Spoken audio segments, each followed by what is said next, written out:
Welcome, everyone. We're here on a beautiful, sunny summer afternoon with two beautiful women, Amy and her mother, Sandy Schrift. And we have some questions. This interview is one that is sort of a separate interview from or talk than we had when Amy was here during a raw potluck recently. And so we wanted to kind of follow through on some other questions that we didn't really get a chance, or the people that were in attendance didn't get a chance to really hear much more about. So I welcome both of you. And we just want to start with the first question, and it goes to both of you, so you can answer individually. And that is, how was your first month in Costa Rica, coming from both New York and coming from San Diego as a mother and daughter? And if you can just talk about the first time in the tropics and in Costa Rica. Thank you. So my first visit to Costa Rica, I actually visited some friends and stayed with them and did some fasting, a 6-day water fast. I think I began that month visit and was staying on their farm, and I was looking around at different pieces of land. So that being after a fast gave me clarity to do that, and I felt immediate energetic connection with the piece of land that I ended up seeing, which was owned by a neighbor of theirs. And I spoke Spanish and met up with him and told them that I was looking for a piece of land that I would cherish and take care of, and that I considered it sacred. And I think he was actually was enthused by my interest in really keeping the land as it was, in the condition that it was, and no chemical use and things like that. And I think that helped us creating the possibility of me purchasing that land from him. So my first visit to the tropics, I was overwhelmed with the sights and the sounds and the monkeys and the food and the mangoes dropping on the roof during a fast, which made the fast very difficult. I think I ended up terminating it early. It wasn't until my second visit, actually, that I moved onto the land. So my first visit was visiting with others, because it takes time to find your place, to have the opportunity to look at other land and get your bearings. But the bird sounds and the monkey sounds and the fruit falling are most vivid for me. And the nice people, very nice people. Well, since Amy's taking us back to the very first, my very first time actually to visit her and her life in Costa Rica occurred, I think it was 7 years ago, and in March. And I went down with my sister, who was very curious, her aunt, and we stayed in a lovely rental that it was near the farm that she had purchased in order to build her rancho. And what was great about that was, it was very large, it was very beautiful, and all the rooms were open to the outside, especially the living dining room area. And that was brand new concept for me. And what was interesting is there was a couple on the property where she was renting until her rancho was ready. And he, the man of that couple, was a raw food chef. So we had wonderful gourmet meals prepared all the time that he delivered. But as far as my first opportunity to be down there the following year and to be on her rancho, life changed. I mean, it was really basic. My daughter was not kidding. I had to learn to poop on a pail that she had set up for me that was filled with wood shavings and a very nice little toilet seat. And I was told that when I had to urinate, whether it was day or night, there was a certain way that I needed to posture my body and not do it in the same place twice. And so that was another interesting experience. I did get strong quads after that visit. And then the other big thing was that since Amy was sleeping on the floor of the rancho on a little yoga mat, little blow-up type She had one for me too, and a tiny little pillow like the kind you use on an airplane. And that was my introduction to sleeping on the floor. And I managed. It was very narrow. You know, it was like sleeping on a twin, not even a twin size bed. So I tried not to move around too much. But what was beautiful about it is that we actually lived outside 24/7. So all night long I was on a rancho with palm fronds, no doors, no windows, and just breathing in that air. It's warm enough to do that in Costa Rica. And in the morning, there was no need for an alarm clock. We were up by 5:30ish because those holler monkeys were out there yelling their heads off, and that was the signal. Time to get up and stretch and yoga and meditate. What I was telling Amy was the first few days I was so tired that by the time 8 o'clock rolled around, I said, let me lay down, because we're just not used to it, we city folk, to be outside 24/7. It's healthy, feels good, but you're ready to go to sleep when it's dark and get up when it's early. That's great. I want to ask both of you also how you feel connecting. You know, people talk a lot about these days, especially in the Western cities, and with all this energy and everything here. How you feel about your connection, your body, mind, and spirit connection when you're in the tropics and in that natural place. You know, people talk about a God, goddess, all that is, and feeling so connected to all the elements and everything. And if you can talk a little bit about that, and especially now that you've gone down to the tropics year, especially Sandy, year after year, and how that resonates with you, and when you come back to the city, that kind of thing. And also, Amy, when you come back to the city, how does that resonance from being in that space and then coming back to the city, and the stresses and the things that are happening here are? I think one of the things I was most taken with by being out in the jungle, in the tropics, was how alive everything was. That there was the cycles, the life cycles were moving so quickly. There is so much vibration happening. You see incredible change in a very short time. The way the plants grow. I keep seeing new insects and animals. Most of the animals and wildlife come out at night, not during the day. So you hear them, you're aware of their presence more than you actually see the larger animals. But it's when you just sit and observe quietly, it's like a huge drama going on all around you, incredibly entertaining, mystifying, the birds flying overhead and across your vision, and all of the creepy crawly things and the ant raids. So you're learning, you're observing, you're appreciating. The beauty is astounding. The sound that's around you, it's silent, but it's also full of music. And so I'm in a place of total gratitude and appreciation basically all day in my waking hours. I really never leave that state. It's quite mesmerizing, actually. When I come here to the U.S., in a way, I need to prepare myself, because I know I'm going to be sleeping in box-like shapes that actually don't, energetic-wise, are not in the highest for our health and support. We're better off in more natural-type shapes, cones and spheres and pyramid-type shaped structures. I'm also dealing with sonic pollution, electric pollution, the air. I feel the oxygen content has gone down a little bit. So I try to realize that I'm going to be as present as I can. And, the reasons I come here are for love and support with family and to reconnect.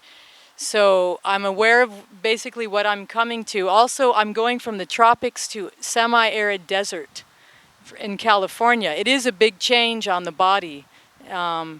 So I'm sort of, but I get all these wonderful new fruits, and summer times in California are great. So I haven't eaten stone fruit for a year, or dates, or persimmons, or figs. So I'm happy. I'm happy to be able to enjoy that in the wonderful farmers markets and meeting people like you who are doing the wonderful work you're doing. You want to share with how you sleep with your sisters and how you sleep with mine? So, my choice of living style is nomadic in that I do like to be mobile in the way that where I can sleep and bathing is not so easy here, and of course eliminating is decided for you as well where you're going to do that. But as far as sleeping, I bring a thermarest. I travel with it. It goes wherever I go, and I can orient it to wherever there's the most fresh air. So I basically sleep in my mother's apartment living room with my head basically out the door, almost. So we don't have to open up any beds. I don't need any guest rooms. I'm happy to be on someone's patio or outdoors on the lawn or just near a window or door. You're in a tent. Uh-huh. Too, when you visit the girls. Yeah. Yeah, I'm in a tent in my sister's place outside on her plastic lawn, which is awesome. Okay. Okay, a little prompting there from Mother, huh? Nothing's much has changed. So I went to the tropics, and the excitement, of course, was around visiting my daughter, seeing that she might be living in a good, safe environment, that she had some friendships that would be there for her. And I found that to happen. I found that to actually be true. And one of the things that keeps me coming back, and typically in March, is because she and another woman have a woman's retreat that they have every year that coincides with the spring equinox. And it's lovely because women attend, mostly from the Costa Rican area, all ages. Some of them bring daughters. And Amy, fortunately, is in charge of the food shopping.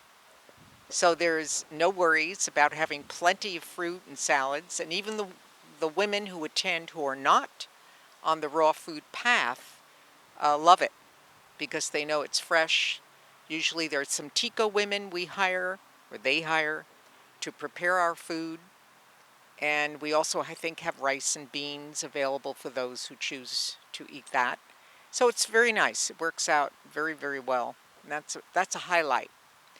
And as far as life on the farm, you've heard from Amy. It's very alive. The birds are lovely. And it's her new music. She was a professional trumpet player for many, many years, I think 29 in all, and doesn't do that there. Her new music is the birds, the bees, and the wind. And she seems to be doing fine. She's a drummer, so it works well to drum in the tropics. So basically, yes, it was very enjoyable. I loved seeing her farm, eating the fruits. My gosh, the bananas! Oh my! She has a bodega next to her rancho, and at any given time, she has 4 racks of bananas hanging, all tasted different sizes. And as they ripen, you just go in like a piece of candy. You know, I feel like I'm a kid in a candy store, actually, although I don't eat candy, but you know, you just shouldn't be eating all that, right? But I do, and it's wonderful. It's just so different than when I came back here and I went to buy bananas, and I think they lose it on their way traveling to this country. It's just not the same banana. That's great. I'd like to address, besides being mother and daughter, you're also each other's, in a way, teacher and student. And if you can talk a little bit about the transformations or the things that you've seen take place in each other and in the relationship in general, and just over the last 7 years since Amy has been down there and the traveling back and forth, and also maybe talk a little bit, since you talked about the abundance of the food and everything down there. It sounds like a paradise for a raw food person, but then you also, as a businesswoman, being here in California and traveling in the United States, how difficult that might be, or how you prepare to be able to go out and actually bring food with you, or that kind of thing. So first, about the mother-daughter connection. So I remember my first phone call from New York City to my mother, and I think I asked her if she was sitting down. I don't know, but I wanted to tell her that I was moving into something called Raw Living Foods, and I had found a support group, and I was making a big change, and maybe she might like to check it out, and how quickly she embraced the idea of it, started to look into it, and I don't know how long your transformation took place. But mine was very quick into living foods. Probably a week, I went 100%. I was so clear that that was the path. And I think you also moved into it rather quickly. Earlier in my travels, some world travels that I had done for around a decade after graduating from college, I embraced, did some Vipassana retreats and a daily meditation practice, and all of these things my mother was so open to. We stopped eating meat and became vegetarian to vegan and eventually living foods. But all of those transitions, it was really more sharing it with her, and she made the decision to actually embrace it and try it for herself.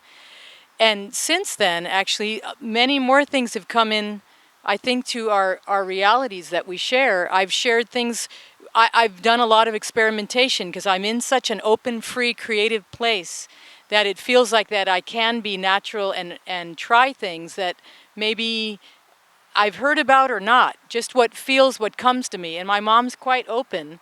We don't have to go into all of them, but she's been quite open in receiving, if you want to call it a teaching, or just trying it and sharing it with me. And our connection as mother and daughter it was deep before, but I think with all of these transformations for both her and I, moving into,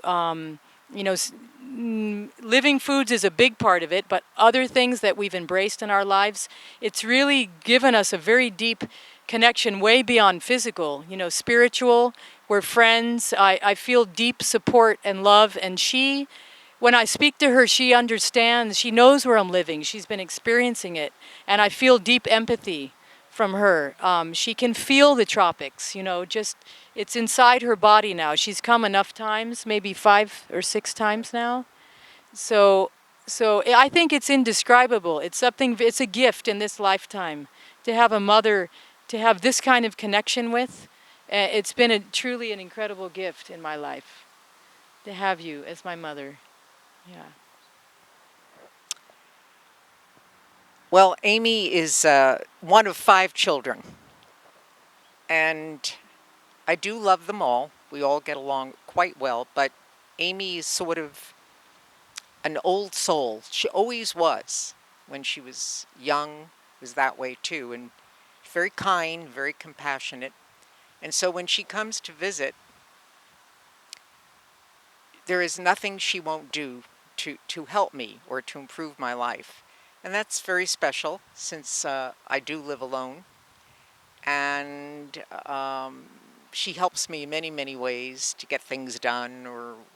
But as she said earlier, the idea of sitting down to a meal with someone where you're both on the same path is a wonderful, wonderful thing, because as Ken said a few minutes ago, I am still in business and I attend meetings, and I'm a Rotarian and go to a Rotary Club meeting and other kinds of group situations.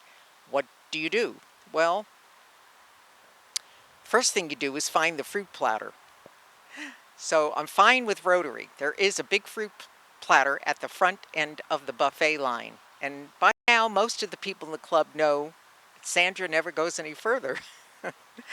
I just kind of take the fruits and sit down, and that's fine. I enjoy my breakfast and then the meeting. In other situations, it's a little trickier. If I think I'm going to be somewhere and there's no way to get that salad or fruit, I will eat before I go. Maybe not to being totally full, but enough to be okay with that. Other times I will call the chef in advance at a hotel and see what they have on the menu. And if what they have would work, it's fine. If not, I would say, I would be very grateful if you would just make me a large salad. And often that's what they do. I don't really get no answers. So I make that work. But it's really important to check out where you're going first, because you can wind up and they think you're a vegetarian and out comes a plate full of pasta with cream sauce. I don't know about you, but I don't want to go there. It doesn't taste good to me anymore. So that's pretty much how I deal with it. And I have some friends who are very sensitive to what my choices are and will come up with a restaurant for lunch or dinner, and something is on that menu for everyone to please us all. So that's basically how I handle it. Okay, I just wanted to ask another question about since you're both eating raw and vegan, very clean food, and maybe Amy, you can address this as far as Costa Rica's I would imagine has a lot of meat eaters down there, and how has that impacted your life, and how are you impacting maybe other people that live down there and teaching them a little bit more living foods as opposed to a meat diet? So, actually, I have the most contact with the workers who come to the farm to help on various projects that we have going on. And they see how I eat. And I think one of the biggest teachings for them has been it's okay to survive on just fruits and vegetables. That here are some people who are not, they don't own animals. They're not, growing them, harvesting them for food, bringing them onto the land. It's an animal-free zone, basically, except of course for the natural wildlife, which I do think responds, and I do think the wildlife can sense when there are humans that don't have the smell of rotting flesh inside their body, that we sometimes take for granted the incredible sensitivity of both insects and animals to all of the chemicals that we often put in lotions and perfumes. We also need to think about internally, we have odors coming from us that resonate with everything we've put in our body. And so earlier you had asked about the wildlife, and I do think that there is a sense of more kind of a more symbiotic, kind of compassionate relationship between us, because they know I'm not eating them, and of course they've had many opportunities to eat me and haven't. For all of the nights that I slept, completely exposed on a yoga table under the stars. So as far as the meat, I think in some ways I have not been perhaps invited or experienced as many meals in Tico homes, because I think they're not sure what they could prepare for me. And also raw living foods is not so much a big part of the diet. Fruit is seen as something that grows everywhere. You don't actually spend money on it. It's something if you have a neighbor and they have extra fruit. But to actually make a meal of fruit is not very common at all. It's just sort of a snack food. It's not prized that much. And those of us who are putting time and energy into fruit orchards, it's very much a long-term future project. And for most people, they need to earn income right away from their land. So it's not necessarily an economic option to be filling the land with fruit trees.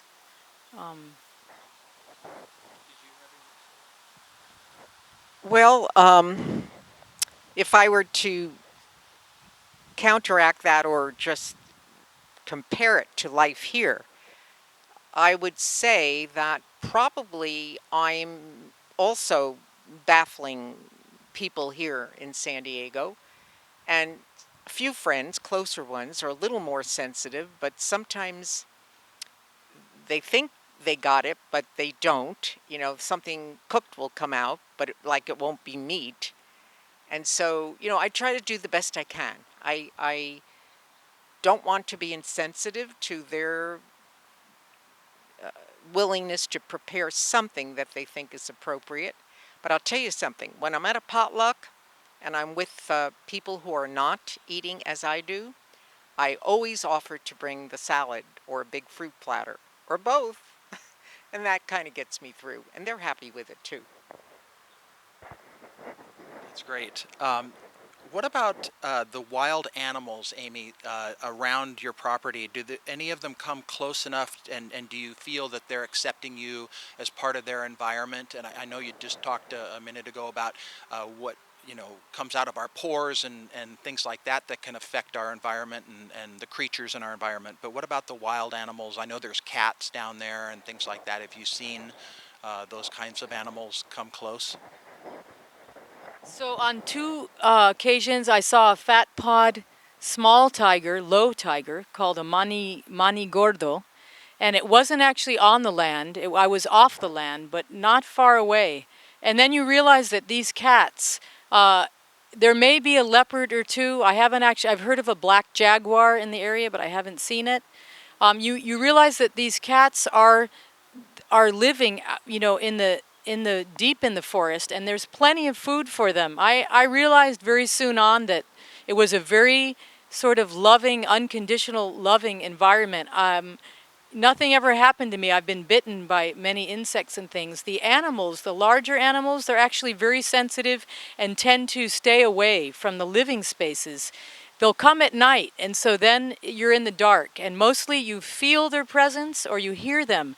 What I had to learn as a woman spending many, many nights alone on this piece of land, night after night, is the sounds of the crackling of the twigs and the weight of the different bodies and shapes, and how that sounded different, so that I, in my own way, could feel secure in recognizing, well, that sounds like a wild pig. That sounds like a pisote, which is a coyote in English, and there's tepiscuinte, and there's other mammals too that are smaller, and there's anteaters and certain things. So I see a few in the day, but mostly I think I feel their presence, and I'm not concerned. I don't have fear around them. I think they more fear us. I think it's us who provide an environment that is unpredictable for them. Of all the tropical places in the world, why Costa Rica? Why would you choose Costa Rica? And maybe if you can talk a little bit about if you weren't in Costa Rica, what other tropical place would you even consider going to? And sort of maybe even speak a little bit of the pros and cons now that you've been there for 7 years. I personally see more, or maybe all really, pros if you're looking at it from someone who's a naturalist and being down there, in that environment. But other people may see that maybe there are some things that like you talked about, the bugs and things that might not be something that they would be comfortable with or whatever. But maybe you can speak a little bit about that. We certainly have had people come and go through, even in the valley where I live. People who've come from other countries and tried to make a go at it. I think one of the big issues is insects, is learning to surrender to them, understanding that they have feeding times. I think the more lotions and chemicals we use in a way can attract certain insects. Shampoos and things they're interesting, funny kind of scents that can in some way make insects curious, I think, to check it out on our bodies. And other things are being in the jungle and being in an outdoor environment all the time is very, very exposing. There's a certain sense of vulnerability where you are deeply confronted with who you are. I mean, there's really nothing to hide, especially when you're alone.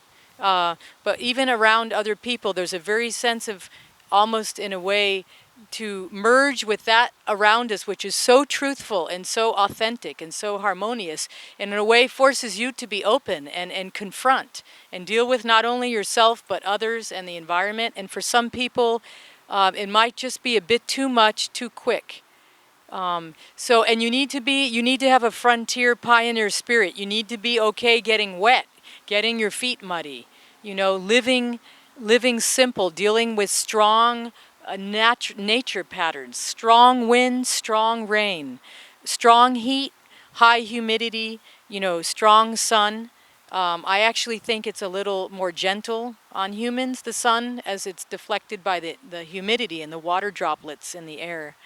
So I would say all around it's extremely exposing in all ways. And so it gets into your, spiritual, emotional, mental, and physical. It's completely consuming, but also extremely rewarding if you're willing to open to all that's happening around you. One question that I often got, or still get here in San Diego, is are you concerned about Amy's safety? How do you feel about her? And this was the early years. She now has a partner, a man from New Jersey, of all places, that they met down there. But prior to that, for many years, as she explained, she was alone on the land. And my answer to people who said, aren't you concerned about her safety, usually was, you know, I have concern, but I'm not fearful. She's not fearful, so I refuse to plant that in my space. And she showed me, demonstrated each year when I was down there, how well she could take care of herself. She's very self-directed. She's a very bright person, and she's very willing to do a lot of things that her mother doesn't do. I'll go get a strong person to help me with that. But, she handles a machete, and she wear her boots and go around her property and get into those pineapple plants on the hillside, keep her footing. Amy's always had a sense of not being outrageously daring. It was always a caution around whatever risk she might be taking. It was well thought through, and it was the same, and is the same, in Costa Rica, where she now lives. So I had attended a raw food Thanksgiving and back in 2004, I think, and there was a family there that was moving down to Costa Rica and the next month in December. And I ended up visiting them about 6 months later. So that was because I had met them. I didn't really know them, but they were open and inviting. And I wrote them a letter, and they said, "Come on down." Also, I knew that Costa Rica, it's been called the Switzerland of Central America. It's a stable place. I was very interested in political stability, for the most part, economic stability, inflation. There was a lot of inflation over many years, but it's really been under control in the last few years. So economically speaking, they're doing okay. And there's no military. And when I think about the budgets and the amount of resources that goes to outfitting people for war, it just was so inviting to think that here's a small little country that's priding itself on the environment. They basically started this idea of ecotourism, I think began in Costa Rica. They're doing a wonderful job at it. There's more and more tourists coming each year. It's the closest to home. I used to tell my parents, it's like taking a cross-country trip. So it's 5 or 6 hours just instead of going east. Just imagine, I went sort of south, you know, southeast. And so to me, it's the most beautiful tropical place close to home. There are other countries in Central America that one could go to. Nicaragua is popular. I made a short trip to Panama. But the breathtaking beauty of Costa Rica, the amount of places to visit and see in such a small country is really astounding. If I were not in Costa Rica and I wanted to be in the tropics, I think I would probably stay in the Central American region versus going somewhere very far away like Thailand. Fiji is really the other side of the world. So I don't want to be too far away from family. I do want to keep connection with my loved ones here. I have a question about if the two of you can answer what kind of story would stand out as the most amazing story that you can think of that just comes up like something you'd never forget about Costa Rica, your experience down in Costa Rica?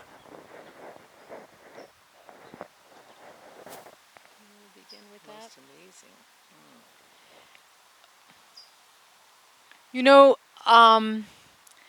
stories that stand out. Every day, I feel like I'm experiencing amazing things, and they've almost become rote because I'm around them so much. But the sound of I think the connection with monkeys, with our primates, how close they are to our living space, how much I feel their presence each day. They're hidden yet they're visible, and also just being able to, the whole experience has been amazing. So it's hard for me to think of one incident. I've had some, wonderful passings with the wildlife and nature. But it's all one flow. I see everything that's happened as one incredible experience. I think being able to live finally in a natural state has allowed me to become a receptive vessel to all that's happening, and it's a miracle. It's like all day long. I feel that this is amazing. Life is amazing. It's been 7 years, and I still wake up thinking life is totally amazing.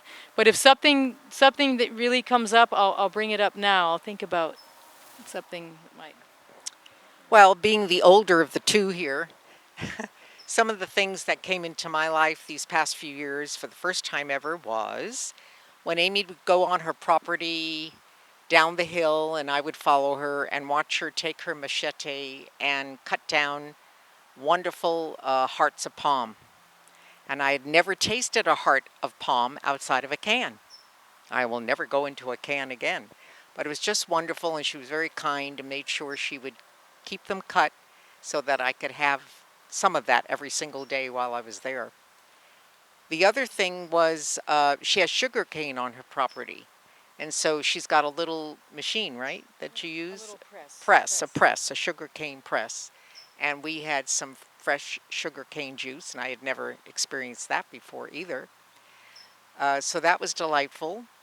And another thing that was great for me, being someone who lives in San Diego on the west coast here, is going to the beach, which was about a 45-minute car drive from where Amy lives, because she's up in the mountains, which, by the way, is a nice place to live because it's not too hot and it's not too cold. So that was agreeable. But when we go to the beach, we could actually swim in the water, no wetsuit or anything because of the nice warm currents. And that's true of either the Caribbean side or the Pacific side, but she's closer to the Pacific side. So we were able to do some beach as well. That's great. I would like to just, in closing, ask you one last question here about what advice would you give a newbie or somebody who is thinking about moving to Costa Rica or visiting Costa Rica? Is there any kind of advice that, because I'm sure that there are a lot of people out there that this sounds very inviting and stuff, but maybe some advice for those people. And also, if there's anything else you'd like to share before we close also. So if you're thinking about coming to Costa Rica, I think there's only really so much you can prepare for. I think that once you're there, by meeting people and networking and finding your way and getting, incredible, the learning curve is so high, and getting used to the elements and the changes, much of your adjustment will take place in those first weeks while you're getting your bearings. One thing I would suggest is that you don't have to make a decision about land right away. There are options for renting, possible house sitting, maybe staying with friends, and get a feel for it and see if it's resonating with you. Are you okay with uneven terrain and slopes? It's not easy walking. You need to learn. We're used to smooth pathways and sidewalks that aren't even. In the city, you really have to watch your feet. You have to be totally aware. Your senses will basically be on fire. Your sense of smell and hearing and sight. Everything will be, very, very new. So be open and be in touch with how the experience is affecting you, so that you can make good decisions about buying land. And also, when you do go to see land, look for, or you want to feel sort of an energetic connection that you make, and you'll know Allow the land to speak to you. Sometimes we're so busy looking for certain things that we're not open to the more subtle communications that are happening. One other thing I would say is you need to have clarity, because if you don't, you could look around and see the most beautiful sights, and or even if you're looking for land, if you're not clear inside that this is your path, then it's hard to make a decision, actually, to make a permanent move there. So go deep within and spend some time there, maybe an introductory trip, and check it out, you know. Um, Well, I noticed that many of the people down at the farmers market, they have a wonderful farmers market there every Thursday, and I believe Friday again, but the big day is Thursday. It's probably the biggest in the entire country. A lot of organic farmers. They all line up with their green shirts, have their wonderful produce. I noticed that there were quite a few people from other countries, many gringos, but not just the United States, people from Europe, Australia, New Zealand, who've come down to homestead or lived there for quite a while before returning to their own homes. And they all seem to have, I think, a robust pioneer attitude, that they're ready to take this on and embrace the country and what it offers, and not necessarily compare it to where they have been living. It's different, and for those who choose to stay, have made the decision that this is going to be a better place for me, for my family. And a lot of families are down there. They homeschool. They have a lot of very strong feelings about not vaccinating their children, uh, many things. They're just open and evolving, and it's nice to see. And they find ways to earn income for those who are looking for that. They set up little businesses, and one of the busiest entrepreneurs down there at the market is a woman who lived for many years in Encinitas, which is an area here north of San Diego, and she's doing great. I think it does help to speak Spanish. Definitely does help, and I'm glad to have my bilingual fluent daughter with me at all times. I just thought of one more thing. I know, Amy, you're involved in the community down there, and that there is a project, a library that you're very passionate about, and you know, educating people, and especially in an area or a village where they've never had that there before. So if you could speak a little bit about that, and then maybe at the end of the video we can also have a place where people can either donate to that wonderful project, and also maybe we'll also list some of the books that kind of were on your path to make you choose this kind of lifestyle, or heading in that direction. We'll maybe have a list of those also. So I'm living, actually. I am part of the town of La Florida, and I live a little bit outside of it. But I've become part of two committees there, which I've become very active in, which is the recycling committee and the library committee. And we built from scratch with donations from all over a brand new library for the entire zone, far beyond the village. There are very few libraries in Costa Rica out in the countryside. And so we built this beautiful library, which we're trying to maintain. We're always in need of funding to keep it maintained, paying the librarians' expenses. And we're always looking for donations of books in both English and Spanish, as well as used laptops, computers. The community is slowly embracing the idea of a library, of a safe, quiet place that you can go and just read books. Reading out in the countryside, you know, you don't see large collections of books in people's homes. They're so busy in nature and doing things that are physical and cultural, and with the music and the soccer games, and very involved with the Catholic Church, that the the amount of book reading or perhaps needing to purchase books is something that's not an option. So it's taking time, but we're also using the library space for community events. So again, it's like a long-term project, but we're committed to keeping the library open several hours a week on 3 different days. And so we are looking for donations for people who would like to make a donation by PayPal. You can go to a site called planetflayhive.com, which we can maybe write out so people can go there. And the recycling committee, which is extremely important because people tend to burn trash from plastics and metals and everything, even glass, is buried or they try to burn it. And we've changed that by opening this center and providing education that now there's very little you need to burn. You can recycle most of it, and then the food scraps go to the animals. We've made a big difference in the community with those 2 projects. So I feel very committed to keeping them going, and we do appreciate any support and donations along that line for either of those centers, the library or the recycling center. And I might add that Amy played a dominant part in getting their recycling going. And I asked her, how would you do that? Well, she sat down and wrote all the information out in Spanish and handed out pamphlets all over the community. And I think you even went into some of their heart space when you said things like, it's not good for your babies to constantly burn this trash. It's not good for you and your health. And so she has become a trusted member, a gringo, but a trusted person. She's also a permanent resident of Costa Rica now. So I think they respect her and the work that she's doing. And it's a nice partnership to see both the foreigners as well as the Ticos come together on their projects, and especially the library. I've been there many times, and we've contributed books. There are books in English, books in Spanish.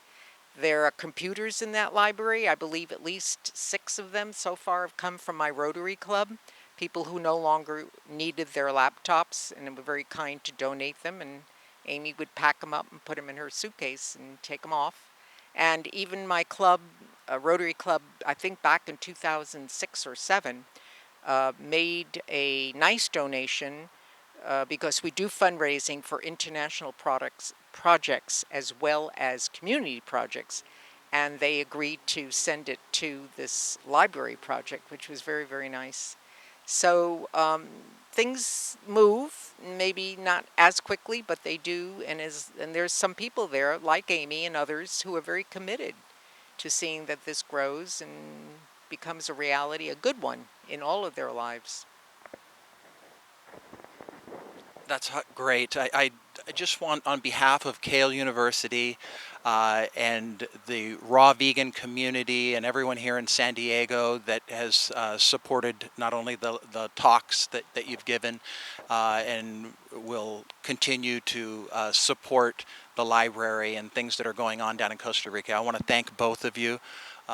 This has been very educational, which is what Cale University is all about, and we really appreciate your time. I know that you're leaving tomorrow, Amy, to head back, and we would love to come visit at some point also, and maybe take some videos and do some interviews down there. So thank you both very, very much from the bottom of our hearts.